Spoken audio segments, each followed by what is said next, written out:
Hello and welcome to Newsweek South Asia, your one-stop destination for in-depth analysis of security challenges, regional conflicts, and the evolving threat of terrorism. Let's take a look at the headlines first. PTI calls Asim Munir's CDF appointment unconstitutional power grab. Pakistan shamed on Human Rights Day as ethnic minorities expose Islamabad's deepening repression. And India steps up its fight against narco-terrorism. Pakistan is undergoing a seismic shift in its power structure, one that opposition leaders say has buried constitutional governance once and for all. The Shehbaz Sharif government has cleared a controversial amendment creating a new post, Chief of Defence Forces, a 5-year super role that places military command, intelligence architecture, and internal security under Army Chief General Asim Munir. PTI calls this the most dangerous restructuring in Pakistan's history. And in an inclusive conversation with Newsweek South Asia, PTI leader Abdul Yaqoob says this is nothing short of installing a de facto military dictator whose primary political mission is to sideline Imran Khan. This report breaks down the implications and why PTI believes Pakistan is headed toward political, economic, and regional collapse. Parliament rushed through a late-night constitutional amendment with minimal debate, creating for the first time ever the office of the Chief of Defence Forces, a position above all service chiefs. The bill stands passed. The move, criticized as engineered and unconstitutional, centralizes unprecedented power in a single military office. For many, this confirmed what Pakistanis long feared. The establishment doesn't just want influence, it wants full spectrum control. PTI immediately rejected the decision, calling it a blow to federalism, democracy, and civilian authority. Well, PTI strongly rejects the appointment of the CDF, the new CDF, Syed Asim Munir.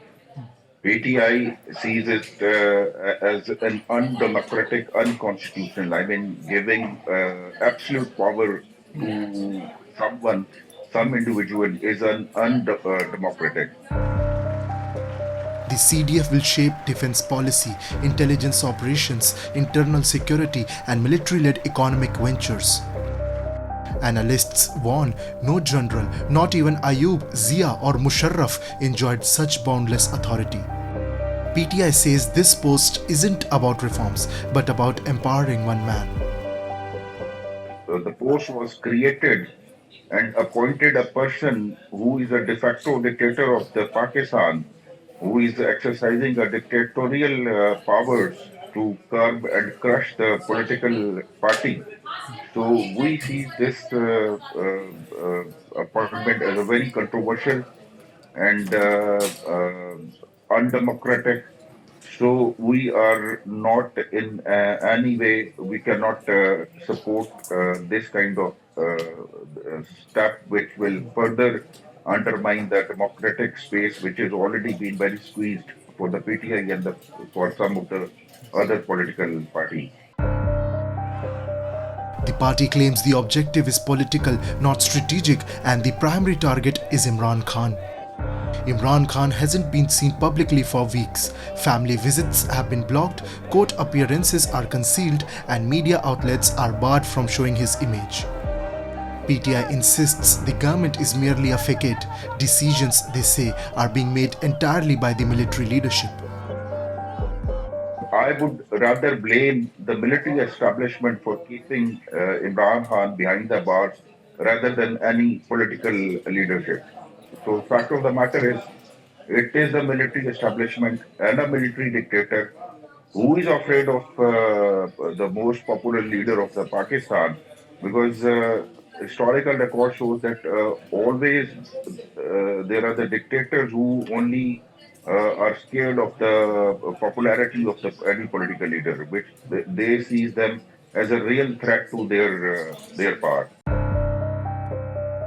Pakistan's history casts a dark shadow.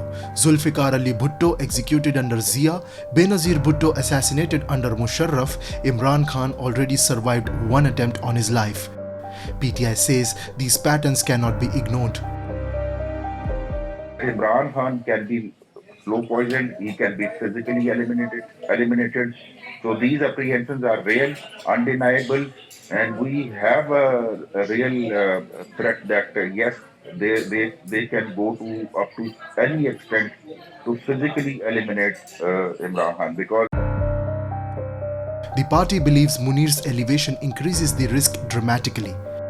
Yaqoob accuses the military establishment of triggering a foreign policy crisis. Ties with Afghanistan have deteriorated rapidly. Trade routes through Torkham and Chaman, lifelines for KP and Balochistan, have stalled. Pakistan's regional diplomacy is paralyzed. For a country already struggling with Iran, India and Western partners, this is a severe blow. Amid record inflation and near bankruptcy, the military-led Special Investment Facilitation Council was advertised as Pakistan's economic lifeline. But a year later, the numbers tells the another story. No major foreign investment, collapsing industries, and zero economic revival. there are big claims by the current regime, but all claims are busted. I mean, they have created SIFC under the military leadership. The SIFC secretariat was created but the end result is a zero. We are always on the at the same position or even the worst position. So the claims are there are a lot of MOUs being signed, lot of visits made, but fertile exercise. I mean, no investment has been announced or practically being. Investors they are failed to brought investors in Pakistan. Yeah. So I mean, the economic sector this side is a very dark. I mean, we were already facing the multifaceted crisis, and then yet another burden of the economy. Economists say military-led investment cannot replace rule of law stability, and SIFC's failure proves it. With parliament sidelined, courts politicized, media silenced, and Imran Khan held in isolation, Pakistan appears to be entering a new phase, not declared martial law. Something deeper, an institutionalized military order under a single powerful general. PTI calls Munir's appointment a constitutional funeral. Pakistan's new CDF post has rewritten the country's power structure, tilting the balance decisively towards military dominance. Whether this stabilizes Pakistan or accelerates its collapse will unfold in the months ahead.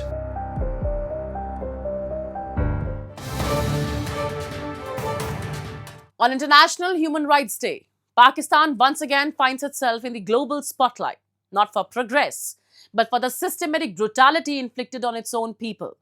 In London, the Jeay Sindh Freedom Movement led a powerful demonstration outside 10 Downing Street, bringing together Sindhi, Baloch, Pashtun and other ethnic activists, all united by one accusation that Pakistan is running one of the world's most ruthless regimes of enforced disappearances, torture and political repression.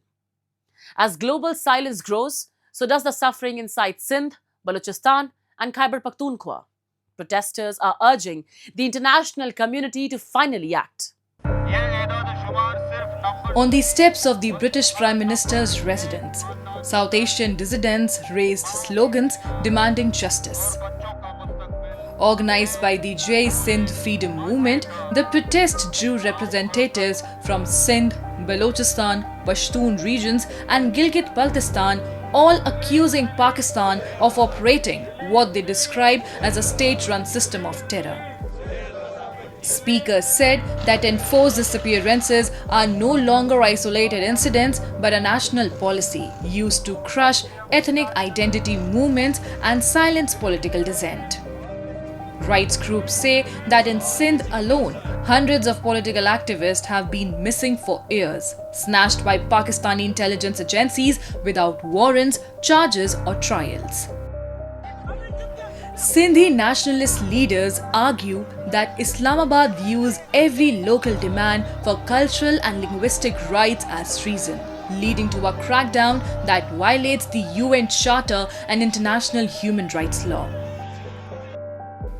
In Balochistan, the situation is even more dire. Activists say thousands of Baloch men, women, and even teenagers remain victims of enforced disappearances. Many bodies are later found dumped in remote deserts, a pattern long documented by Amnesty International and Human Rights Watch. Well-known female leaders like Dr. Maharang Baloch, Bebo Baloch and Gulzadi Baloch remain in state custody while their families plead with the world to intervene. Today is International Human Rights Day, so that's why we are here to raise our voice, to let the international community to know, to let the British government to know Pakistani ISI is a terrorist organization and Pakistani MI as well. So our demands are to United Kingdom, to the British Parliament, to international community, to United Nations, to USA. Those people has been missing for years and years in Balochistan, Sindh, Pakhtunkhwa and Kashmir, Gilgit-Baltistan. So United Kingdom government must stop funding Pakistan because Pakistan is genociding all these nations in the country. My demands to the United Kingdom government, British Parliament, United Nations, USA to release Dr. Maharang Baloch, Bebo Baloch, Gulzadi Baloch, and Nako Baloch, and also those people has been illegally in prison for last 6 months. Pashtun representatives reminded the world that the so-called war on terror became a war on Pashtun civilians, with villages bombed, homes razed, and entire population displaced. The Pashtun Tahaffuz movement was born from pain, the pain of mothers searching for sons who never returned, the pain of children crippled by landmines planted in their own neighborhood, the pain of families watching their homes, village and farmland reduced to ash. Since 2001, our people have paid unbelievable cost. Over 76,000 Pashtun civilians have lost their lives. More than 6,700 remain missing, taken away in enforced disappearance. 9 million people have been forced from their homes. School destroyed, field turned into minefield, future taken away. These testimonies echo findings from global watchdogs that accuse Pakistan's military of carrying out collective punishment, arbitrary detentions, and extrajudicial killings across the tribal belt. Protesters urged the United Nations, the European Union, Amnesty International, Human Rights Watch, and the British government to take decisive action. Their demands include formation of an international inquiry commission on enforced disappearances, legal action against Pakistan under the UN Charter for systematic repression, international pressure for the immediate release of all political prisoners, a complete suspension of foreign aid and military funding. Money protesters say is being used for genocide, targeted killings, and demographic engineering in Sindh, Balochistan, and Pashtun regions. Pakistan's ethnic minorities are living under a regime that treats dissent as a crime and entire communities as expendable. For Sindhis, Baloch, Pashtuns, and the people of Gilgit-Baltistan, human rights are not aspirations, they are demands for survival. Protesters warn that if the global community continues to ignore Pakistan's expanding authoritarianism, the crisis will not remain confined within its borders.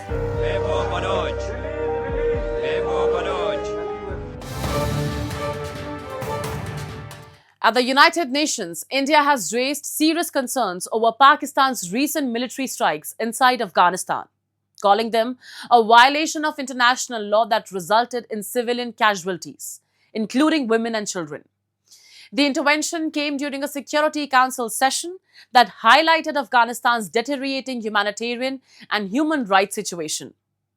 UN officials reported sharp declines in food security, aid delivery, and media freedoms, as well as the continued exclusion of women and girls from public life. Our report examines the key developments shaping the region. More than 3 years after Taliban takeover, Afghanistan remains caught between economic fragility, diplomatic isolation, and ongoing security concerns affecting its neighborhood. Cross-border tensions, especially along Afghanistan-Pakistan frontier, have further complicated humanitarian and reconstruction efforts. Against this backdrop, India has formally criticized Pakistan's airstrikes inside Afghanistan, stating that the operations led to civilian deaths and constituted a breach of Afghan sovereignty. India's permanent representative to the United Nations, Parvathaneni Harish, told the Security Council that Pakistan's actions, including its repeated closure of border crossings and its history of supporting cross-border terrorism, have further isolated Afghanistan at a time when the country requires stable access to trade and humanitarian relief. Ambassador Harish emphasized that such unilateral steps undermine regional security cooperation and complicate efforts aimed at Afghanistan's economic recovery. Coordinated regional and international cooperation on key issues concerning Afghanistan is paramount, as is strongly engaging relevant parties for promoting peace, stability, and development in the country. We have accordingly participated in all rounds of the Doha Working Group meetings and in other regional fora. Madam President, provision of humanitarian assistance and building the capacities of the Afghan people have always remained India's priorities. The United Nations presented a comprehensive assessment of Afghanistan's humanitarian situation, one described as among the most severe globally. Deputy Special Representative Georgette Gagnon said Afghan resilience has reached a critical point amid multiple pressures. She stated that women and girls remain systematically excluded from education, employment, and participation in public life, with the ban on secondary and tertiary education entering its fourth year. She added that media freedoms have contracted further, with journalists facing detention, intimidation, and censorship constraining public discourse at a time of national uncertainty. The Afghan people continue to endure multiple crises, and their resilience, while clear, is under severe strain. Their situation demands both urgent attention and greater international support. Women and girls continue to be systematically excluded from almost all aspects of public life. The ban on secondary and tertiary education for girls persists now into its fourth year, depriving Afghanistan of female doctors, entrepreneurs, teachers, and leaders critical to the country today and for its future. Media freedom is increasingly restricted. Journalists face intimidation, detention, and censorship, reducing the space for public debate and public participation, with people excluded from decisions on their own future. UN Emergency Relief Coordinator Tom Fletcher informed the Council that nearly 22 million Afghans will require humanitarian assistance next year, underscoring continued vulnerabilities stemming from prolonged conflict, economic stagnation, and recent funding reductions. More than 17 million Afghans face acute food insecurity, and over 300 nutrition centers have closed because of insufficient financial resources. Additionally, Afghanistan has witnessed record refugee returns this year, over 2.6 million people, many of them from Pakistan, following Islamabad's deportation drives and periodic border closures. Women and children account for 60% of those returning.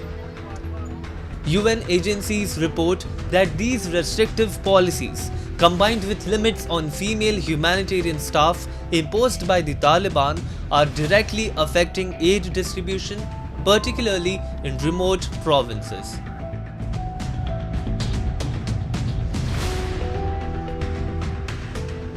As I witnessed when I visited Kabul, Kandahar and Kunduz earlier this year, overlapping shocks, restrictive policies affecting women and girls, the long-standing impact of decades of conflict and chronic poverty, and as of this year, massive funding cuts have left Afghanistan in severe humanitarian crisis.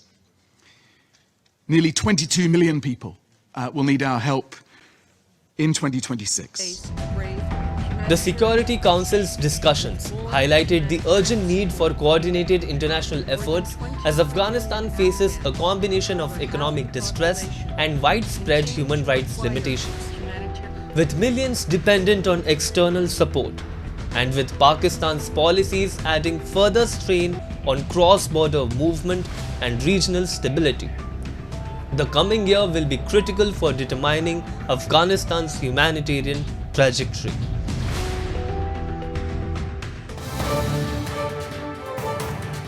For years, Pakistan-backed terror groups have relied on drug trafficking to fund their operations, pushing narcotics into India as part of a wider infiltration strategy. In a major breakthrough, the Jammu and Kashmir police have now uncovered a cross-border narco-terror network linked to Pakistani handlers. Multiple arrests have been made, exposing yet another layer of Pakistan's narcotics-driven terror machinery in Jammu and Kashmir. Iran, Afghanistan and Pakistan, together known as the Golden Crescent, account for the overwhelming share of the world's illicit heroin production. For years, narcotics were pumped out of Iran and Afghanistan into global markets. But by the early 1980s, as Iran underwent political upheaval and Afghanistan descended into war, the entire nexus shifted to Pakistan. From Karachi to Lahore to the porous LOC border belts, Pakistan's territory became the new global hub for heroin trafficking. And terror outfits operating from Pakistani soil quickly realized the financial potential. Drug money became a primary revenue stream and Jammu and Kashmir became a key target. Terrorist groups have long used to supply of narcotics into J&K to push addiction among Kashmiri youth, lure vulnerable young men into militancy and fund their terror infrastructure inside Indian territory. In a major breakthrough, the Jammu and Kashmir police have busted a cross-border narco-terror syndicate operating in the Jammu division. 6 suspects have been arrested. During the operation, police seized around 5 kg of heroin worth more than Rs 30 crore in the international market, along with arms and ammunition including 3 pistols and 6 live rounds. South Jammu SP Ajay Sharma described the bust as a major achievement, outlining how a deep multi-layered probe uncovered the network. 2 शख्स जिनका नाम, एक का नाम करण Sharma son of Gopal Sharma आरो जोड़ियां अखनूर, और जो उसका साथी था निकलेश वर्मा सन ऑफ मान सिंह आरो धार रोड उधमपुर, इनसे 3 kg 260 ग्राम हीरोइन लाइक सब्सटेंस जो है वो रिकवर हुआ था इनिशियली। जब ये इन्वेस्टिगेशन आगे कैरी फॉरवर्ड की गई तो a professional and deep investigation revealed certain more facts, जिसके चलते हमने एक और शख्स जिसका नाम मोहम्मद यूसुफ उर्फ शामा सन ऑफ फकरुद्दीन आरो नरवाल बारा किरियानी तालाब जम्मू है, उसको भी अरेस्ट किया। उसके पास से भी नारकोटिक सब्सटेंस रिकवर किया गया। जब और हम आगे बढ़े तो एक फाइनेंशियल कंड्यूट और फाइनेंशियल हैंडलर जिसका नाम गुलशन कुमार सन ऑफ खैर चंद आरो लंबेड़ी रजौरी का रहने वाला ये शख्स जो है इसको भी अरेस्ट किया गया, और इससे भी हमने commercial quantity 259.32 grams of heroine like substance, और उसकी एक गाड़ी जो कि जिसका नंबर JK02AX9413 है, जो कि मॉडिफाइड की गई थी। मैं इस वर्ड पे स्ट्रेस देना चाहूँगा कि उसमें कैविटीज क्रिएट की गई थी to carry out these illegal activities. During the press briefing, SP Sharma confirmed that the digital trail clearly establishes cross-border links. Investigators found that the accused were receiving directions from Pakistani handlers, part of a larger design to pump narcotics into Jammu and Kashmir and fund anti-India activities. Most members of the busted racket hail from border-adjacent regions in Jammu, underscoring how Pakistan continues to exploit vulnerable communities along the IB and LOC for smuggling and terror financing. A case under the NDPS Act has been registered at Gandhinagar Police Station, and the UAPA has also been invoked as the investigation deepens. जब हमने इनकी digital footprints को check किया, so we came to know that they all are connected across with the park handlers who are supplying narcotics, drugs to destroy the next generation of this country, to carry forward the unconventional war against this country. So we have invoked the relevant sections of UAPA Act also.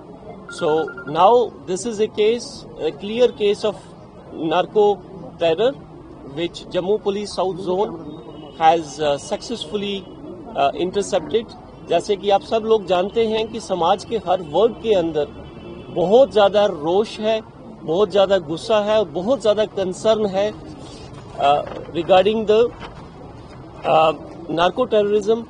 जिस तरीके से हमारी नस्लों को तबाह करने के लिए एक साजिश के तहत जो नशा हमारे देश के अंदर, हमारे युवाओं के खून के अंदर जो सप्लाई चेन एक बड़ी ऑर्गेनाइज्ड वे से जो सप्लाई चेन बना के युवाओं के खून के अंदर पंप किया जा रहा है. Since the abrogation of Article 370 and 35A, terror incidents in Jammu and Kashmir have sharply declined. With terrorist networks weakened, Pakistan has increasingly turned to narco-terrorism as an alternative warfare tool. Intelligence agencies confirm multiple instances where Pakistan has used drone to drop their heroin packets, arms and cash into Indian territory. Sources reveal that militant groups inside J&K now rely heavily on drug money to sustain their operational expenses, from weapons procurement and recruitment to training and logistics. Narco-terrorism has become the financial backbone of Pakistan-sponsored militancy in the region. Indian security forces have intensified operations to intercept drug consignments and dismantle trafficking networks. From coordinated intelligence sharing to border interdictions, the crackdown is unprecedented. Advanced surveillance systems, drones, and technical tracking tools are being deployed to stop drug drops along the border. Police, BSF, NIA, and intelligence agencies are now jointly mapping the entire Pakistan-controlled narco ecosystem, from handlers across the border to last-mile peddlers inside J&K.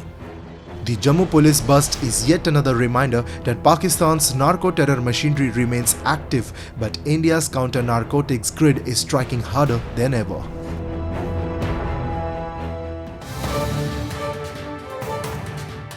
And with that, we come to the end of this edition of Newsweek South Asia. We'll be back next week with more news, views, and analysis from the subcontinent. Meanwhile, do keep writing to us at nwsa@nin.com. This is Shivangi Mishra signing off on behalf of the entire team of Newsweek South Asia. Goodbye and take care.